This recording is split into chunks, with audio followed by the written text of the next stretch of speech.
Hello student, आज हमारी DSSB TGT PGT Hindi में छायावाद की दूसरी क्लास है।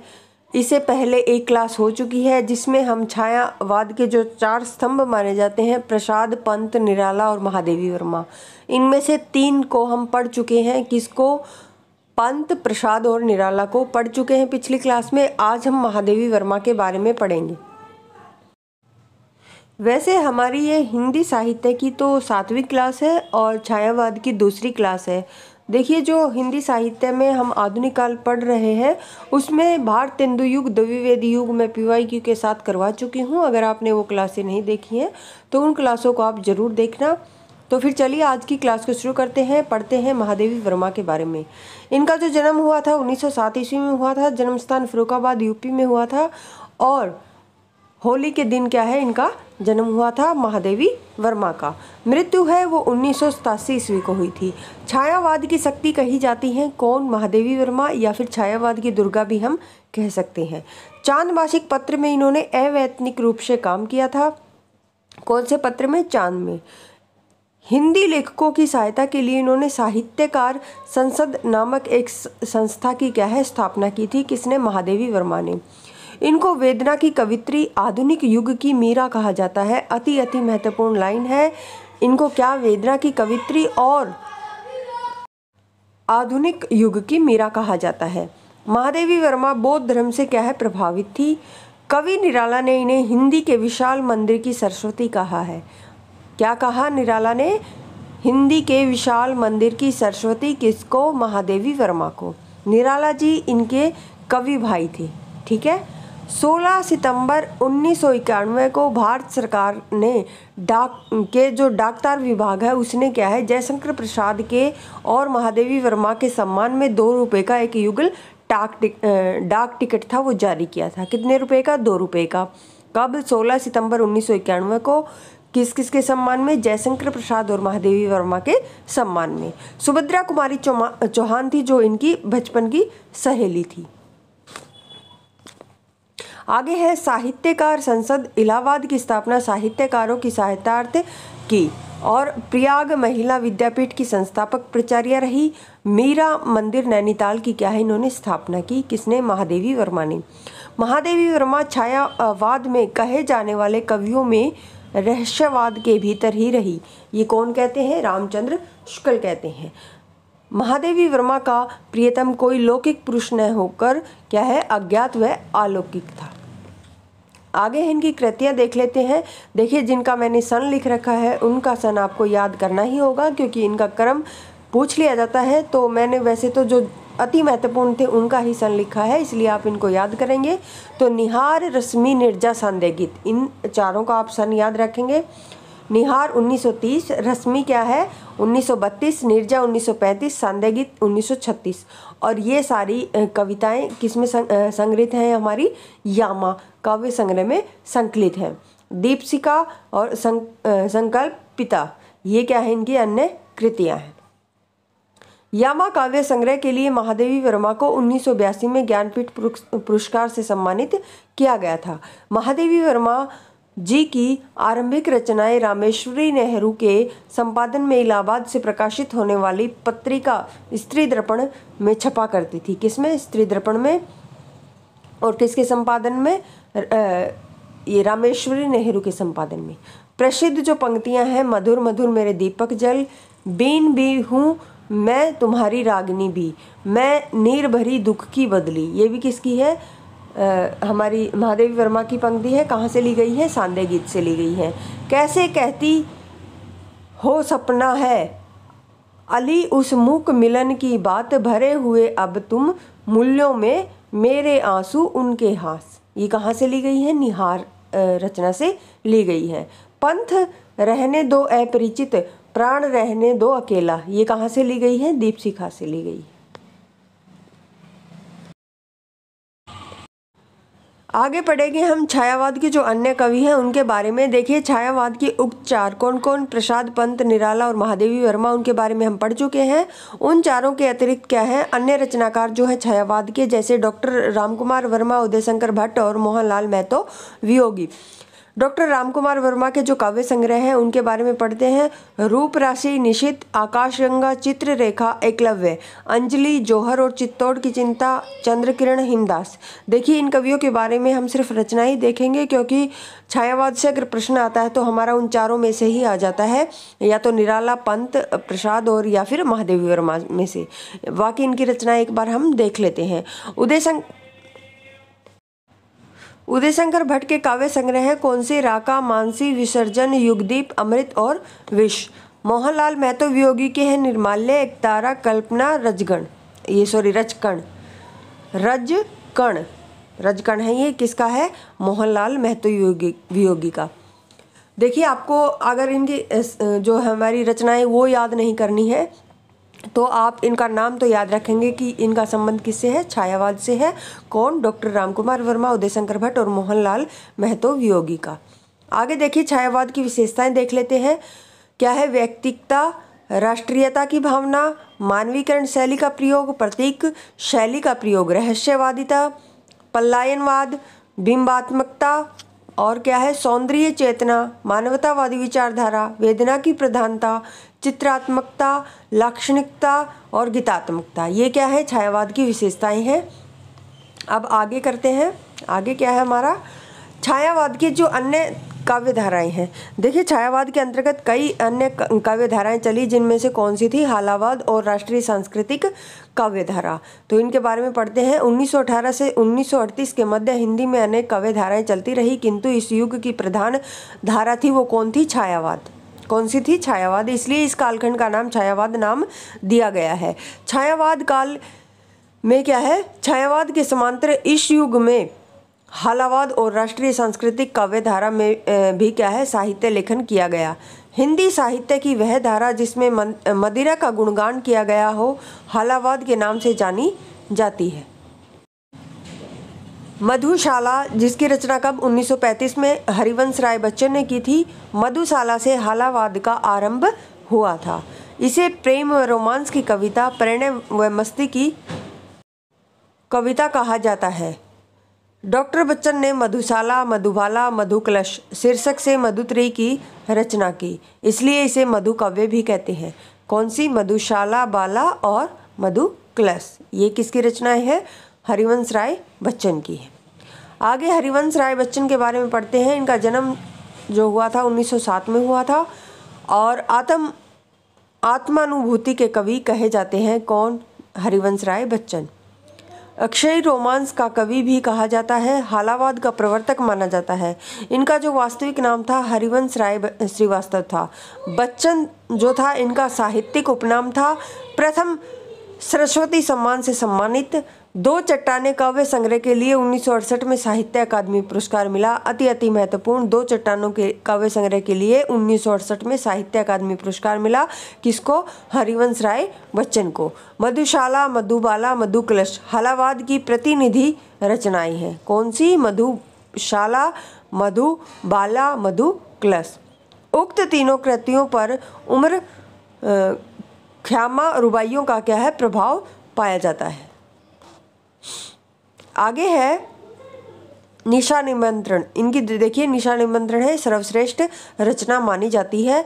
एकांत संगीत, आकुल अंतर बच्चन की दूसरे दौर की रचनाएं हैं जो उन्होंने पत्नी की मृत्यु के बाद लिखी थी।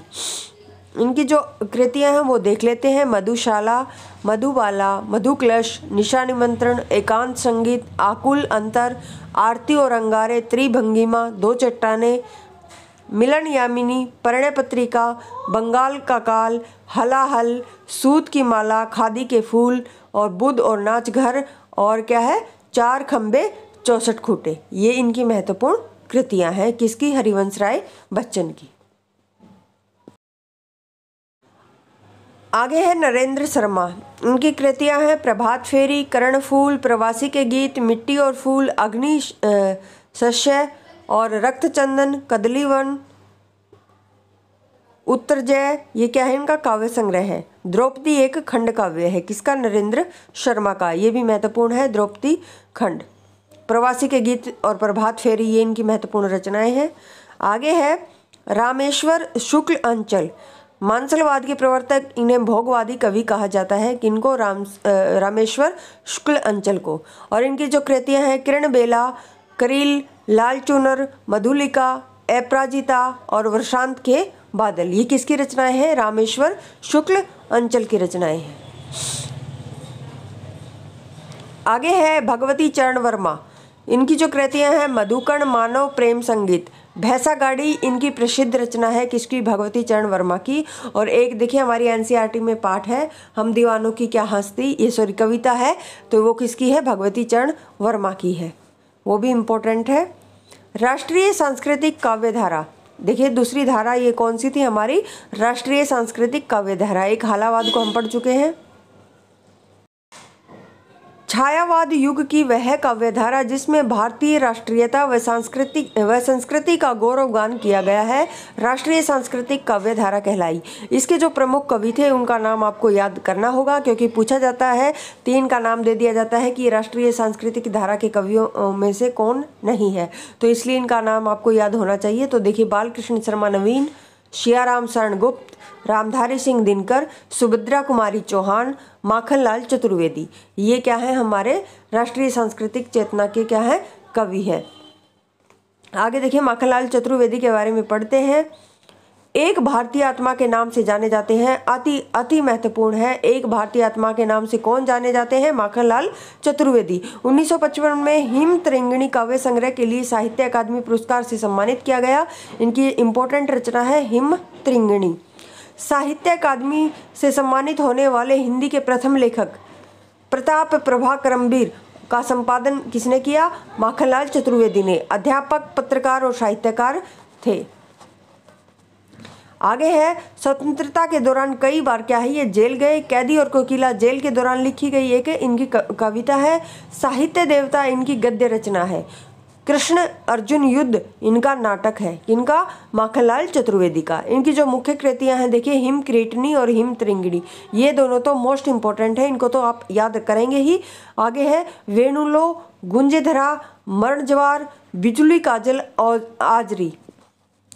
आगे है सुभद्रा कुमारी चौहान के बारे में पढ़ते हैं। देखिए मुंशी प्रेमचंद की समधी थी कौन? सुभद्रा कुमारी चौहान। गांधी जी के आह्वान पर अध्ययन बीच में छोड़ा। झांसी की रानी इनकी प्रसिद्ध कविता है, हम सबने पढ़ रखी है। खूब लड़ी मर्दानी वो तो झांसी वाली रानी थी, बुंदे लहर बोलों के मुंह हमने सुनी कहानी थी। ये इनकी जो कविता है ये हमने सबने सुन रखी है। तो इनकी प्रसिद्ध क्या थी? वो कविता थी सुभद्रा कुमारी चौहान की। गणपति चंद्र गुप्त ने इनको राष्ट्रीयता एवं क्या है? मानवता के उद्धार एवं कोमल स्वरों को झंकृत करने वाली कवित्री कहा है। गणपति चंद्र गुप्त ने राष्ट्रीयता एवं मानवता के उद्धार एवं कोमल स्वरों की जो झंकृत करने वाली कवित्री किसको कहा है? सुभद्रा कुमारी चौहान को। आगे है इन्होंने 9 वर्ष की आयु में नीम कविता लिखी। किसने? सुभद्रा कुमारी चौहान ने 9 वर्ष की आयु में कौन सी कविता? नीम कविता लिखी।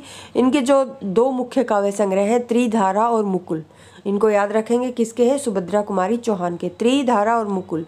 आगे बालकृष्ण शर्मा नवीन भारतीय संविधान निर्मात्री सभा के सदस्य रहे।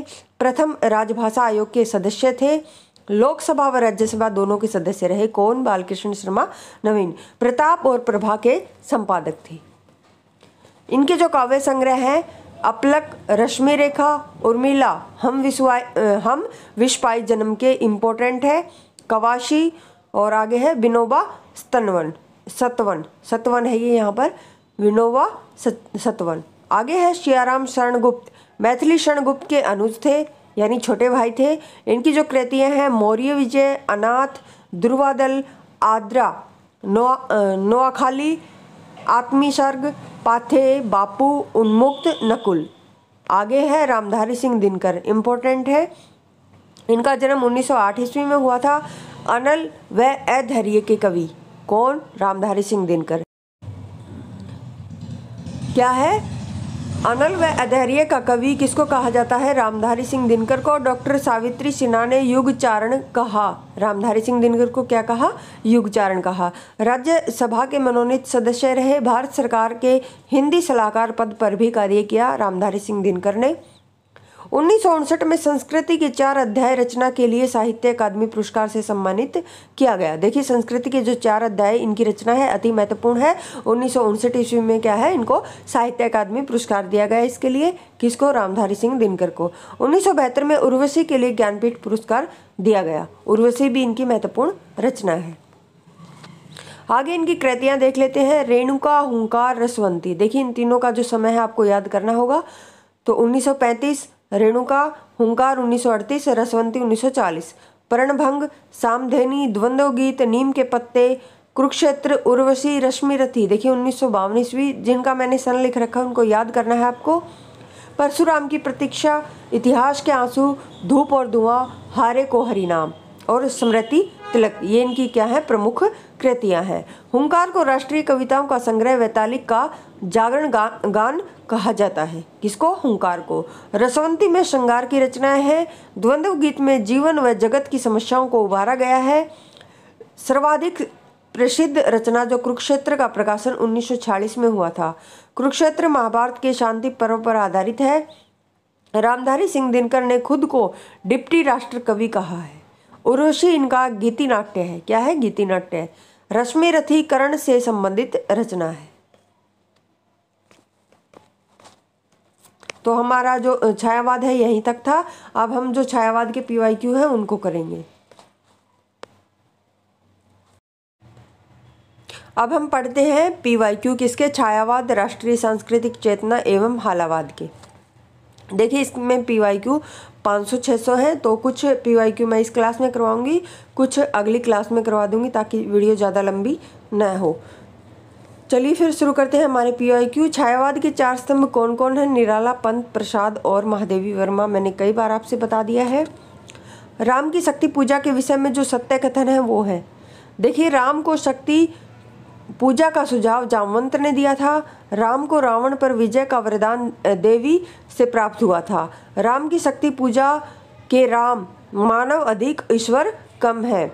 और राम की शक्ति पूजा 1936 ईस्वी में क्या है? प्रकाशित हुई थी। और इस पर क्या है? कृतिवास रामायण का प्रभाव है। आगे है कामायनी की यह कथा केवल एक फैंटेसी है। किसने कहा? ये कहा गजानन माधव मुक्तिबोध ने। नगेंद्र ने कामायनी को मानव चेतना के विकास का महाकाव्य कहा। शांति प्रिय द्विवेदी ने कामायनी को छायावाद का उपनिषद कहा। अति महत्वपूर्ण। शांति प्रिय द्विवेदी ने क्या कहा? कामायनी को छायावाद का उपनिषद कहा। रामस्वरूप चतुर्वेदी ने इसे एक क्या कहा? कंपोजिशन कहा है। आगे है डॉक्टर नगेंद्र के अनुसार कामायनी समग्रता में समासोक्ति का विधान लक्षित करती है। आगे है हृदय की अनुकृति, बाह्य उद्धार, एक लंबी काया, उन्मुक्त मधु पवन क्रीड़ित, जो शिशु साल सुशोभित ही सौरभ संयुक्त। ये किसकी पंक्तियां हैं? जयशंकर प्रसाद की। कहाँ से ली गई है? कामायनी से ली गई है।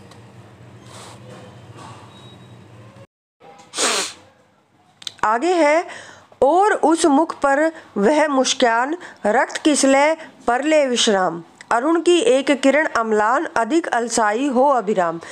ये किसकी पंक्ति है? प्रसाद की। कहाँ से ली गई है? कामायनी से। डॉक्टर रामविलास शर्मा ने राम की शक्ति पूजा में किन 2 कविताओं का सार तत्व माना है? तो देखिए तुलसीदास और स्रोत स्मृति। ये तीनों ही रचनाएं किसकी है? निराला की। राम की शक्ति पूजा भी और तुलसीदास और स्रोत स्मृति भी किसकी रचनाएं है? निराला की। आगे है राम की शक्ति पूजा कविता जो है अनामिका। अनामिका क्या है? एक निराला का काव्य संग्रह है जो जिसका द्वितीय संस्करण है, उसमें संकलित है। कौन सी? राम की शक्ति पूजा। और कब प्रकाशन हुआ था अनामिका का? 1938 ईस्वी में। राम की शक्ति पूजा में प्रयुक्त रवि हुआ अस्त पंक्ति की असंगत व्याख्या है। देखिए असंगत को बताना है हमें। सूर्य के अस्त होने का वर्णन है, राम के निर्बल होने का संकेत, या फिर दग्धाक्षर रे का प्रयोग, या फिर लक्ष्मण के मूर्छित होने का संकेत। तो देखिए ऑप्शन हमारा डी है वो असंगत है, बाकी तीनों हमारे संगत हैं। स्वतंत्रतावादी साहित्य की प्रमुख विशेषताएं। तो देखिए 4 लिखी थी, एक गलत थी वो मैंने नहीं लिखी, सही देख लेते हैं। यह सब प्रकार की रूढ़ियों से मुक्त होता है, इसमें कल्पना और असाधारणता का प्राचुर्य रहता है, या फिर तीसरा है अभिव्यंजना में यह सांकेतिक और व्यंजना प्रधान होता है। आगे है प्रकाशन वर्ष के अनुसार सही अवरोही क्रम। देखिए जो महादेवी वर्मा की 4 रचनाएं दी गई हैं, इनका अवरोही क्रम, तो इनका सन आपको याद करना होगा, मैंने पीछे भी लिखवाया है। तो सांदे गीत 1936 ईस्वी, नीरजा 1935, रश्मि 1932, निहार 1930, ये इनका अवरोही क्रम है। अवरोही पूछा है तो देखिए ऊपर से नीचे की तरफ हम जाएंगे। आगे है हमारा कामायन में कितने सर्ग हैं? 15 सर्ग हैं। आगे है पुरातनता का यह निर्मोक सहन करती न प्रकृति।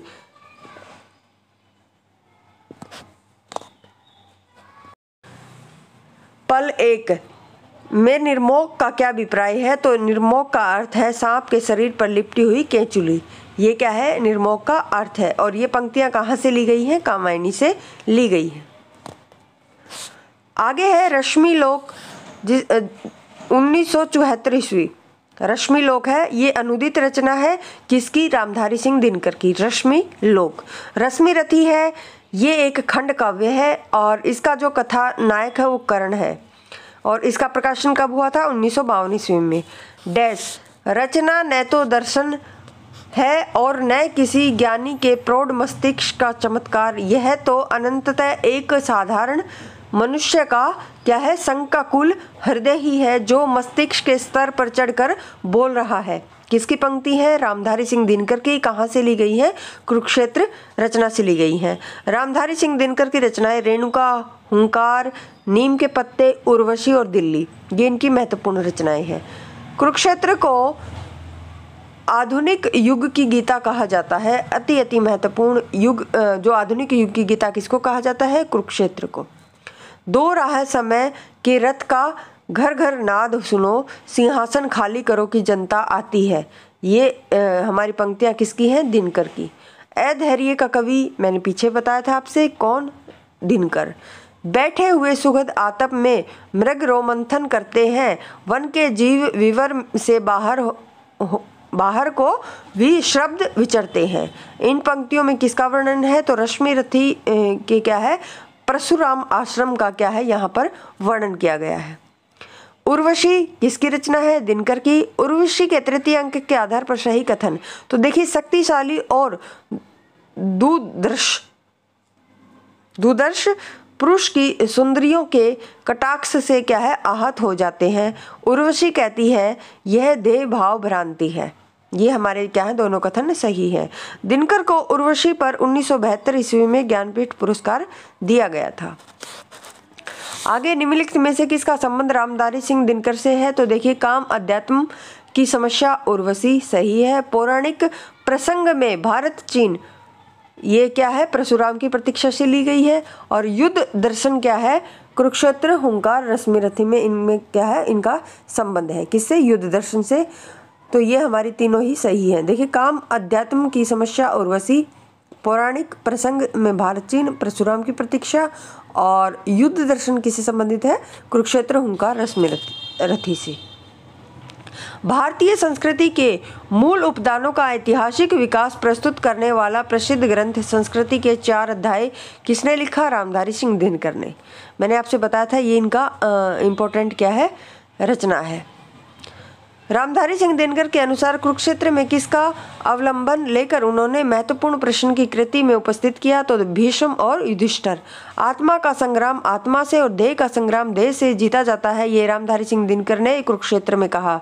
आगे है इस व्यक्तिगत भोगवाद से फूटी विषधारा तड़प रहा है जिसमें पढ़कर मानव समाज यह सारा, कहाँ से ली गई? कुरुक्षेत्र से ली गई है। सबको मुक्त प्रकाश चाहिए, सबको मुक्त समीरण, बाधा रहित विकास, मुक्त आशंकाओं से जीवन। तो ये किसकी है? कुरुक्षेत्र की। रामधारी सिंह दिनकर का क्या है? ये प्रबंध काव्य है। क्या? कुरुक्षेत्र। कुरुक्षेत्र के प्रथम सर्ग का प्रारंभ किस पंक्ति से होता है? वह कौन रोता है वहाँ। कौन सी पंक्ति से? वह कौन रोता है वहाँ। इस पंक्ति से कुरुक्षेत्र के प्रथम सर्ग का प्रारंभ होता है। कुरुक्षेत्र का मुख्य प्रतिपाद्य, तो जब तक संसार में सद्भावना, शांति, समता और न्याय की प्रतिष्ठा नहीं होती तब तक युद्ध अनिवार्य है। आगे है मैं उनका आदर्श कहीं जो व्यथा न खोल सकेंगे, पूछेगा जग किंतु पिता का नाम न बोल सकेंगे, जिनका निखिल विश्व में कोई कहीं न अपना होगा, मन में लिए उमंग जिन्हें चिरकाल कल्पना होगा। तो ये किससे ली गई है? रश्मि रथी से ली गई है। रश्मि रथी में रश्मि रथी कौन है? तो देखिए कर्ण। दिनकर की किस रचना में युद्ध और शक्ति की समस्या का चित्रण मिलता है? तो कुरुक्षेत्र में। प्रसिद्ध गीत विजय विश्व तिरंगा प्यारा, झंडा ऊंचा रहे हमारा की रचना किस कवि ने की थी? तो देखिए श्यामलाल पार्षद ने की थी। नवीन किस कवि का उपनाम है? तो बाल कृष्ण शर्मा नवीन। आगे है काव्य कृतियों का सही अनुक्रम। ये देखिए दिनकर की जो रचनाएं हैं ये भी 4 इंपॉर्टेंट है, इनका भी सन आपको याद करना है। रसवंती 1940, कुरुक्षेत्र 1946, रश्मि रथी 1952, उर्वशी 1961। कुरुक्षेत्र से संबंधित कथन, सही कथन जो है वो बताने हैं। तो देखिए इसका कथानक जो है महाभारत से लिया गया है। कुरुक्षेत्र में 7 सर्ग है, अति महत्वपूर्ण 7 सर्ग हैं किसमें? कुरुक्षेत्र में। इसमें भीष्म और युधिष्ठिर के माध्यम से युद्ध एवं शक्ति विषयक विशद और गंभीर चिंतन प्रस्तुत किया है। रश्मि रथी की कथा वस्तु महाभारत से ली गई है। आगे है एक दिन सहसा सिंधु अपार, लगा टकराने नगतल क्षुब्ध, अकेला यह जीवन विरूपाय, आज तक घूम रहा विश्रब्ध। कामायनी के श्रद्धा सर्ग से ली गई है। आगे है कवि कुछ ऐसी तान सुनाओ जिससे उथल पुथल मच जाए, किसकी पंक्तियां हैं? प्रसिद्ध पंक्तियां हैं बाल कृष्ण शर्मा नवीन की। सूर्यकांत त्रिपाठी निराला के काव्य के बारे में गलत कथन बताना है। तो देखिए स्वर लय की प्रधानता, भाषा ओजपूर्ण है, सद्दुखड़ी हिंदी का प्रयोग किया गया है, भाषा संस्कृत निष्ठ खड़ी बोली है। तो देखिए तीसरा ऑप्शन है ये हमारा गलत है, बाकी तीनों सही है। हृदय की अनुकृति बाह्य उदार, एक लंबी काया उन्मुक्त, श्रद्धा के प्रति कही गई ये क्या है? पंक्ति है। डॉक्टर रामकुमार वर्मा रचित गद्य गीत कौन सा है? तो देखिए हिमहास, ये हमारा क्या है? डॉक्टर रामकुमार वर्मा का गद्य गीत है। प्रसाद की ब्रज भाषा में लिखी गई कविताओं का संग्रह चित्राधार। आगे है ऑल इंडिया रेडियो को गौरवान्वित करने वाले निम्न साहित्यकारों में से एक अशुद्ध। तो देखिए जो हमारे सूर्यकांत त्रिपाठी निराला है ये क्या है? सही नहीं है। बाकी सुमित्रा नंदन पंत, भगवती चरण वर्मा और अज्ञे ये तीनों सही हैं। पंचवटी प्रसंग किसकी रचना है? निराला की। सियाराम शरण गुप्त की रचना आत्मोसर्ग में किसके बलिदान की गाथा अंकित है? तो देखिए गणेश शंकर विद्यार्थी की। आगे है